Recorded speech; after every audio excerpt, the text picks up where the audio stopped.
Anda menginginkan tanah ini kan? Ambillah, saya menjualnya. Ucap Sarah. Apa?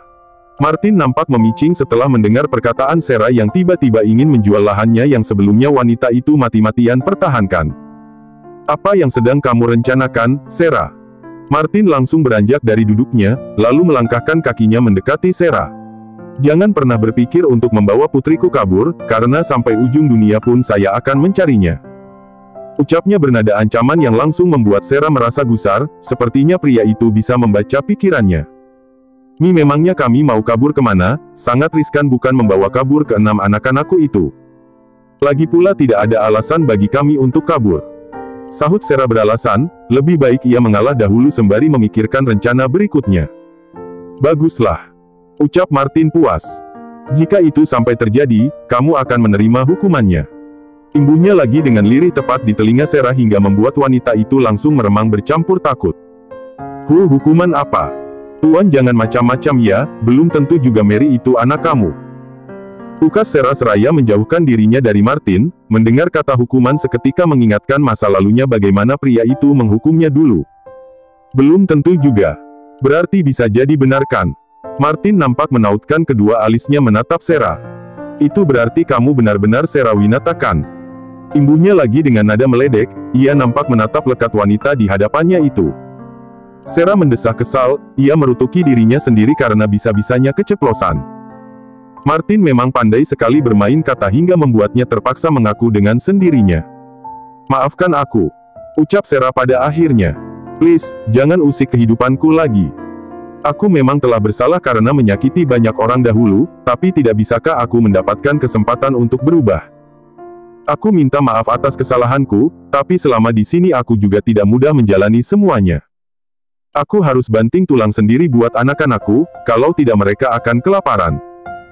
Imbuhnya lagi dengan nada memohon, ia berharap Martin bisa mengerti dan mempunyai sedikit belas kasihan padanya setelah ia mengakui kebenarannya. Jadi benar Mary putriku. Putri kandungku. Tanya Martin memastikan, namun Sarah belum sempat menjawabnya Matu sudah masuk ke dalam rumah tersebut. Tuan, ini hasil tes DNA-nya. Ucapnya seraya memberikan sebuah amplop berlogo rumah sakit pada Martin. Terima kasih Matt, kerjamu selalu cepat. Puji Martin, tadi setelah mengantarkan dirinya ke rumah Sarah asistennya itu langsung pergi ke rumah sakit. Baiklah mari kita lihat kebenarannya. Ucap Martin sembari mulai membuka amplop tersebut. Sarah yang melihat itu nampak memucat, namun ia tidak bisa berbuat apa-apa saat ini. Ia hanya bisa berdoa semoga Martin tidak akan mengambil putrinya darinya. Lihatlah, Mary memang putri kandungku dan kamu tidak bisa menyangkalnya lagi. Martin terlihat sangat puas saat melihat hasil tes DNA tersebut yang menyatakan kecocokan hingga 99%, kemudian ia memberikan hasil tes itu pada Sarah. Bunda. Panggil Mary saat baru menginjakkan kakinya di halaman rumahnya, mata gelapnya nampak menatap Matu yang sedang duduk di teras rumahnya. Daddy. Imbuhnya lagi dengan terkejut saat melihat Martin berada di dalam rumahnya. Namun ia langsung menutup mulutnya, ia lupa jika sudah berjanji pada ibunya tidak akan memanggil Martin dengan sebutan Daddy lagi.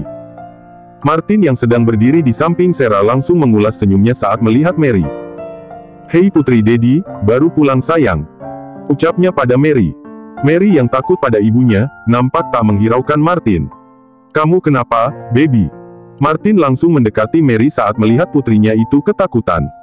Gak apa-apa om, Mary hanya terkejut om ada di sini. Sahut Mary. Om. Martin menaikkan sebelah alisnya saat putrinya tersebut memanggilnya dengan sebutan om. Panggil Daddy, sayang. Ucapnya kemudian. Tapi bilang bunda, dadinya Mary sudah meninggal. Sahut Mary dengan polos, namun sukses membuat Martin naik darah. Bagaimana tidak, bisa-bisanya Sarah mengatakan pada putrinya dirinya sudah meninggal padahal ia masih sangat sehat. Kemudian ia menatap Sarah lagi dengan pandangan penuh emosi, berharap wanita itu memberikan penjelasan padanya. Bukan begitu maksudku. Sarah nampak gusar. Ini Daddy sayang, Daddy kandung kamu. Ucap Martin dengan lembut pada Mary. Benarkah? Jadi Mary punya Daddy sekarang? Sahut Mary antusias. Tentu saja sayang, kamu adalah putri Daddy. Ucap Martin, kemudian ia membawa putrinya tersebut duduk di atas sofa. Apa Daddy juga ayahnya kakak-kakakku? Tanya Mary ingin tahu. Bukan sayang, putri Daddy cuma kamu saja tapi mereka juga boleh kok memanggil Daddy juga. Sahut Martin. Beneran Dat. Hore, kita semua punya Dedi. Mary terlihat sangat senang. Bunda tidak marah kan kalau kita mempunyai Dedi baru? Ucapnya lagi sembari menatap sang ibu. Tentu saja tidak sayang, tapi Dedi tidak bisa tinggal di sini ya. Sahut Sarah memberi pengertian. Tapi kenapa Bunda? Temannya Mary punya Dedi setiap hari ada di rumahnya. Protes Mary. Ya karena Dedi harus bekerja sayang dan kerjanya Dedi itu sangat jauh di kota. Sarah mencoba membujuk putrinya tersebut, bagaimanapun sangat tidak pantas jika mereka harus tinggal satu atap tanpa ada ikatan pernikahan. Mungkin aku akan tinggal di sini beberapa hari. Ucap Martin kemudian. Tidak bisa. Tolak Sarah. Merasa keadaan sedang tidak baik-baik saja, Martin langsung membujuk Mary. Sayang, apa kamu mau jalan-jalan pakai mobil dengan Om Matu? Bujuknya pada sang putri. Naik mobil Dat. Iya Mary mau. Sama Dedi dan Bunda juga kan? Lagi-lagi Mary terlihat antusias. Dedi masih ada urusan dengan Bunda, jadi Mary jalan-jalannya sama Om Matu saja ya. Bujuk Martin dengan lembut. Baiklah, Om Matu tidak galak kan Dat? Tanyanya seraya menatap Matu yang nampak mengulas senyum ke arahnya. Om Matu sangat baik, sayang. Sahut Martin meyakinkan. Baiklah, kalau begitu Mary pergi dulu ya. Mary akan menjemput kakak-kakak di sekolah dengan mobil. Ucap Mary kemudian. Setelah bocah kecil itu pergi, Martin nampak menutup pintu rumah tersebut yang sedari tadi terbuka. Kenapa pintunya ditutup? Sarah nampak menelan ludahnya saat Martin melangkahkan kakinya ke arahnya. Kita perlu bicara. Sahut Martin mendekat. Tetapi tidak perlu juga pintunya ditutup, bagaimana kalau anak-anakku pulang? Sarah mulai panik, ia melangkah mundur saat Martin terus berjalan mendekatinya. Lalu langkahnya terhenti saat punggungnya menabrak dinding di belakangnya. Kenapa? Kamu takut? Lirih Martin yang kini nampak menghimpit Sarah, lalu sebelah tangannya menyentuh dinding di sisi kepala wanita itu. Aku tidak takut, hanya saja posisi seperti ini tidak pantas dilakukan oleh orang yang tidak mempunyai hubungan, jadi menjauhlah. Sarah nampak memalingkan wajahnya saat Martin menatapnya dengan lekat, sungguh jantungnya saat ini berdegup sangat kencang. Ada perasaan takut sekaligus rindu yang menggebu. Tidak punya hubungan katamu. Bukannya kita orang tua dari Mary? Sahut Martin masih dengan tatapannya yang seakan ingin menelan Sarah sekarang juga. Jauh di dasar lubuk hatinya ia juga sangat merindukan wanita itu dan mulai saat ini ia tidak akan melepaskannya lagi. Tapi hubungan kita hanya sebatas orang tuanya Mary, tidak lebih dari itu. Jadi mengertilah, lagi pula sebentar lagi kamu juga akan menikah. Sahut Sarah seraya membalas tatapan Martin yang sedari tadi tak berpaling padanya. Pandangan mereka nampak terkunci beberapa saat dan entah siapa yang memulai, namun kini mereka bagaikan sebuah magnet yang saling menempel jika didekatkan. Pandangan mereka nampak terkunci beberapa saat dan entah siapa yang memulai, namun kini mereka bagaikan sebuah magnet yang saling menempel jika didekatkan. Martin nampak mengusap lembut pipi Sarah, kemudian ia langsung memanggut bibir tipis yang terlihat menggoda itu. Namun Sarah langsung menjauhkan wajahnya hingga panggutan Martin di bibirnya terlepas. Ia tidak ingin mengulang masa lalunya dengan menjadi pengkhianat. Maaf, tidak seharusnya ini terjadi. Kamu bilang kita perlu bicarakan. Baiklah, ayo kita bicara. Ucapnya, kemudian ia menjauh dari hadapan Martin lalu menghempaskan tubuhnya di sofa. Laki-laki itu terlihat kecewa, namun ia ikut mendudukkan dirinya di hadapan Sarah. Setelah mengetahui kebenarannya, apa yang akan kamu lakukan? Ucap Sarah menatap tegas Martin, meski saat ini jantungnya masih berdegup dengan kencang karena serangan tiba-tiba dari pria itu. Namun sebagai seorang ibu dari ke-6 anak, ia tidak akan mudah terlena hanya karena sebuah sentuhan. Meski jujur ia juga sangat menginginkannya, tapi ia tidak mau melukai perasaan wanita lain. Cukup masa lalunya saja yang membuatnya menjadi wanita tak berperasaan. Martin nampak menghela napasnya saat menatap intens Sarah, ciuman kilat yang baru mereka lakukan tadi masih sangat mempengaruhi tubuhnya. Menikahlah denganku dan kita rawat Mary dan kelima anak-anak itu bersama-sama. Sahutnya yang langsung membuat Sarah menatap sinis padanya. Tuan Martin, apa Anda lupa sebentar lagi Anda akan menikah? Jadi tolong jangan menyakiti hati wanita lagi. Tegas Sarah. Saya tidak pernah menyakiti hati wanita manapun dan kurasa Lucy akan mengerti dengan keadaan kita. Ukas Martin dengan enteng seakan membatalkan pernikahan itu hal biasa baginya. Tapi maaf, saya tidak ingin menikah dengan Anda, kita bisa menjadi orang tua bagi Mary meski tanpa menikah. Tolak Sarah, ia tidak ingin bahagia di atas kesedihan Lucy. Lagi pula ia juga tidak tahu bagaimana perasaan Martin padanya, menikah hanya demi anak dan tanpa ada cinta di dalamnya akan membuatnya tersiksa kelak. Martin menatap Sarah sejenak, kemudian ia bangkit dari duduknya. Dia bukan laki-laki perayu yang ulung, jika Sarah menolaknya itu berarti wanita itu memang tidak menyukainya. Baiklah jika itu keputusanmu. Martin tidak akan berdebat lagi untuk saat ini mengingat wanita itu masih terlihat emosi. Sepertinya anak-anak sudah pulang. Ucapnya lagi seraya membuka pintu rumah tersebut dan benar saja nampak anak-anak baru keluar dari mobilnya. "Daddy!" teriak Mary yang diikuti oleh kelima saudaranya yang lain. Hingga malam hari Martin baru beranjak dari rumah Sarah setelah memastikan putrinya tidur. Sepanjang hari ia bermain dengan anak-anak tersebut yang membuatnya merasa sangat senang karena sejenak bisa melupakan pekerjaannya. "Apa kamu tega membiarkanku pulang?" ucapnya saat Sarah menyuruhnya pulang. "Di sini hanya ada 4 kamar dan semuanya sudah penuh oleh anak-anak," sahut Sarah. "Tapi di luar sangat dingin. Aku menyuruhmu pulang, bukan tidur di luar," tegas Sarah. "Tapi perjalanan di malam hari itu sangat berbahaya, kamu tidak inginkan Mary menjadi anak yatim secepat itu," bujuk Martin dengan mengiba. Sarah nampak mendesah kesal. "Membahayakan bagaimana? Justru orang yang bertemu denganmu yang merasa bahaya," batin Sarah seraya menatap sebuah senjata api yang terselip di pinggang laki-laki itu. "Baiklah, kalian bisa tidur di sofa," ucap Sarah pada akhirnya yang membuat Martin langsung tersenyum puas. Setelah itu Sarah segera masuk ke dalam kamarnya yang sekaligus ia gunakan sebagai tempatnya bekerja.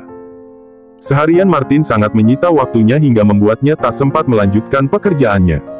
Ia harus segera menyelesaikan pakaian pernikahan Lucy, ia berharap setelah menikah laki-laki itu berhenti mengganggunya.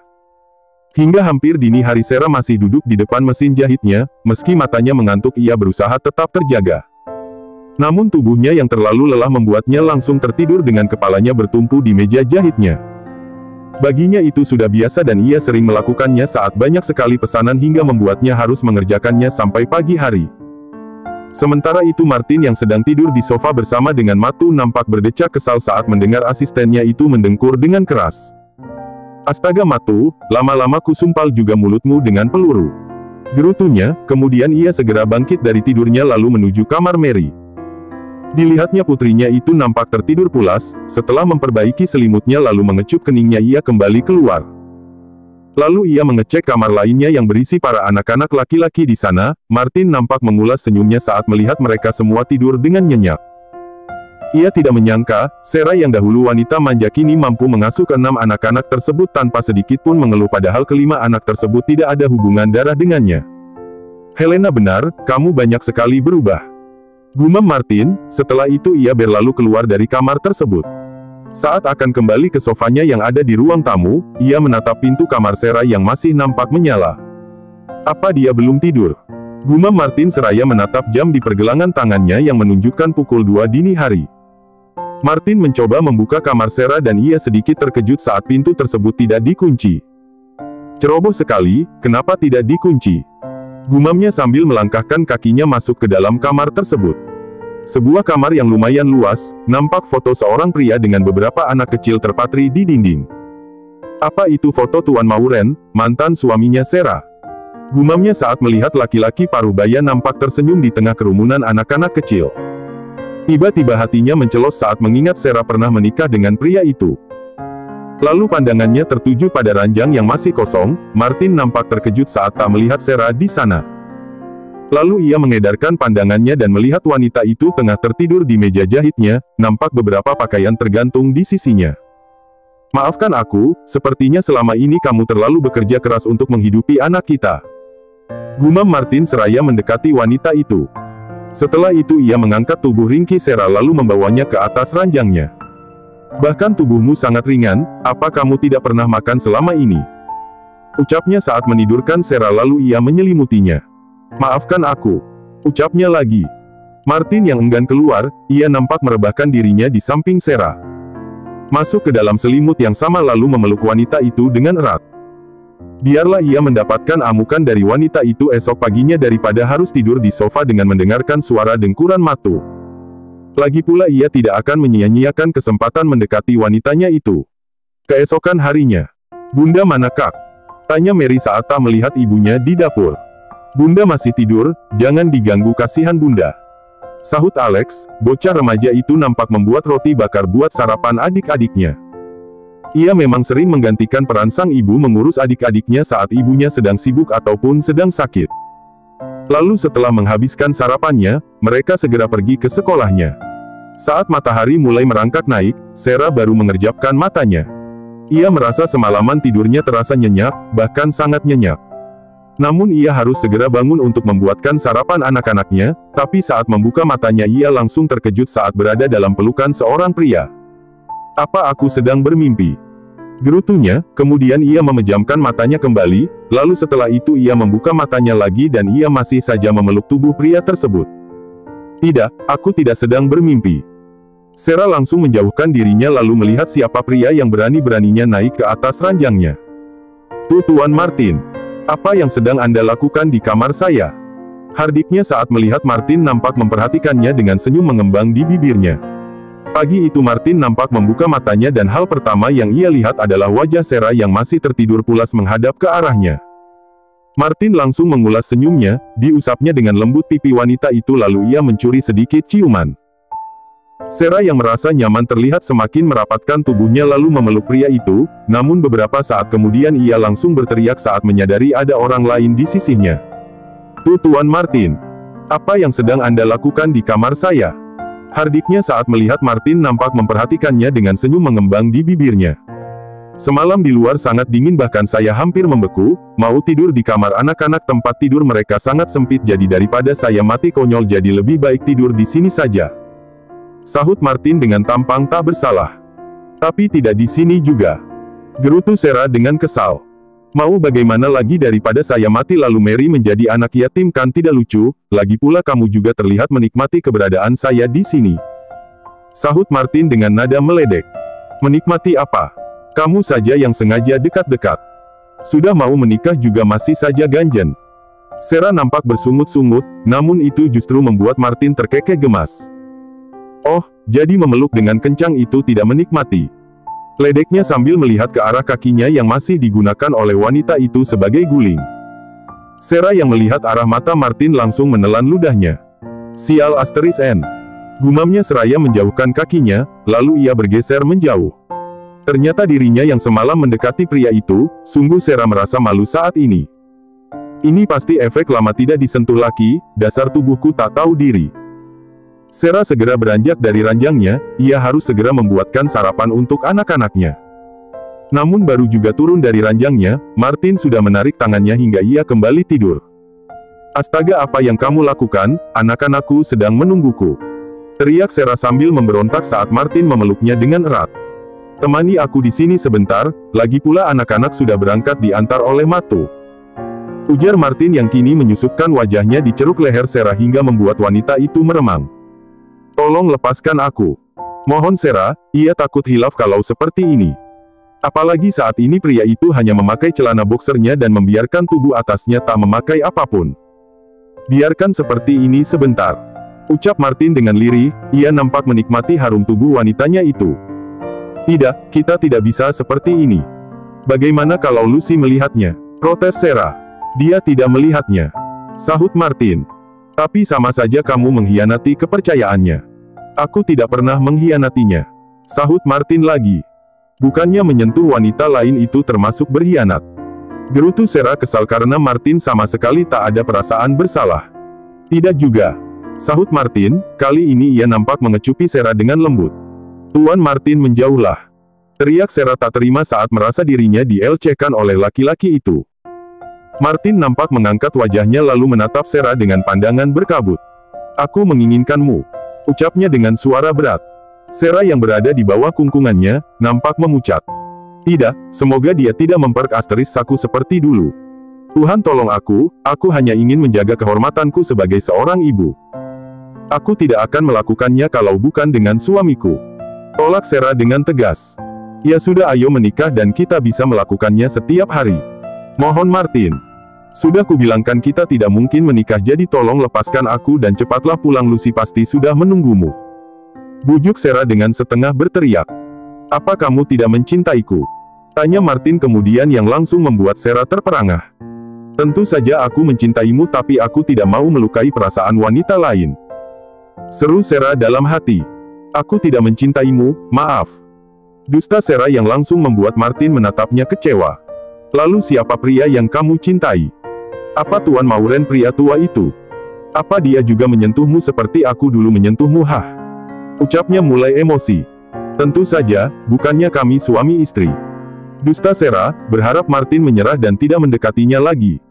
Padahal selama ini hanya ada dua pria yang menyentuh tubuhnya, Arhan dan pria itu. Mendengar jawaban Sarah, Martin nampak mengeraskan rahangnya. Ia merasa cemburu saat miliknya juga dimiliki oleh orang lain. Tanpa berkata-kata lagi ia langsung menggenggam kedua tangan Sarah lalu meletakkannya di atas kepala wanita itu. Lalu dengan kasar ia mencium Sarah, tak peduli wanita itu memberontak, karena semakin Sarah memberontak maka ia semakin menekan tubuhnya hingga membuat wanita itu tak berdaya. Tolong jangan lakukan itu padaku. Mohon Sarah dengan isak tangisnya, meski tubuhnya menginginkannya tapi ia harus mempertahankan harga dirinya. Martin seakan tuli dengan rintihan Sarah. Tuan Martin, ku mohon jangan lakukan itu. Mohon Sarah lagi dengan lemah. Kemudian diambilnya senjata apinya yang semalam ia letakkan di atas nakas. Lalu ia mengarahkan pada foto Tuan Mauren yang terpatri di dinding. Setelah menarik pelatuknya, Martin langsung melepaskan tembakannya beberapa kali tepat pada wajah Tuan Mauren hingga membuat Sarah terpekik. Bahkan Matu yang sedang berada di luar pun, langsung berlari lalu mengetuk kamar Sarah. Tuan, Nyonya Anda baik-baik saja? Teriaknya khawatir. Sedangkan Martin yang kini menatap Sarah nampak mengusap lembut pipi wanita itu. Siapapun yang berani menyentuhmu, maka nasibnya akan sama seperti foto itu. Ucapnya lirih, namun penuh penekanan. Setelah itu ia langsung mencium kening Sarah, kemudian berlalu pergi meninggalkan wanita itu di kamarnya seorang diri. Tuan, Anda baik-baik saja? Tanya Matu saat Martin membuka pintu kamarnya. Sahut Martin. Apa Nyonya Mauren juga baik-baik saja? Tanya Matu lagi seraya mencoba melihat keadaan di dalam kamar, namun Martin langsung menutup pintunya dengan keras. Mana mungkin ia membiarkan asistennya itu menatap tubuh polos wanitanya, jika sampai itu terjadi ia pasti akan menghabisinya. Jangan pernah menyebut nama itu lagi di hadapanku. Teriak Martin dengan kesal. Maaf, maksud saya apa Nyonya Sarah baik-baik saja? Ucap Matu lagi. Dia baik-baik saja, segera siapkan mobilnya kita akan kembali ke kota. Perintah Martin kemudian seraya melangkahkan kakinya keluar dari rumah tersebut.